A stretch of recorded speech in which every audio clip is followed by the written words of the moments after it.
কারো ওয়াইফাই এর পাসওয়ার্ড জেনে নিয়ে ফ্রিতে চালাতেন, কিন্তু সেই রাউটার থেকে আপনাকে ব্লক করে ফেলে। এর ফলে বাকিরা চালাতে পারলেও আপনি চালাতে পারছেন না। ব্লক দিলেও আপনি আবারও সেই ওয়াইফাই চালাতে পারবেন, যে কৌশল খাটিয়ে দেখে নিন। আপনাকে সেটিংয়ে চলে যেতে হবে এবং সবার ফোনে সেটিংয়ে অ্যাবাউট ফোন লেখা পাবেন। অ্যাবাউট ফোন লেখার পরে সফটওয়্যার ইনফরমেশন খুঁজবেন এবং সহজ কথায় বিল নাম্বার খুঁজবেন। এই বিল নাম্বার সবার ফোনে থাকবেই। বিল নাম্বারে কয়েকবার আমি ট্যাপ দিব, এর ফলে আমাকে একটা লক স্ক্রিন চাইবে। দেওয়া হয়ে গেলে আমরা সেটিংয়ে ডেভেলপার অপশন খুঁজবো, যেটা বাইরেই থাকবে, এটা এক্সট্রা অপশন। ডেভেলপার অপশনে গিয়ে আমরা ওয়াইফাই নন এই কথাটি খুঁজবো। হ্যাঁ, যে ভালো করে দেখে নিন, ওয়াইফাই নন প্রেজেন্ট ম্যাক র্যান্ডমাইজ, এই জিনিসটা আমি অন করে দেব।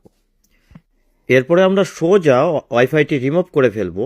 তারপর আবার নতুনভাবে পাসওয়ার্ড দিয়ে অথবা স্ক্যান করে কানেক্ট করব। আপনি পাসওয়ার্ড জানলে পাসওয়ার্ড দিয়ে কানেক্ট করুন, স্ক্যান জানলে স্ক্যান করে অন্যের ফোন থেকে কানেক্ট করুন, আর ম্যাক অ্যাড্রেসে র্যান্ডমাইজ ম্যাক এই কথাটি সিলেক্ট করে দিন। ব্যাস, কাজ শেষ।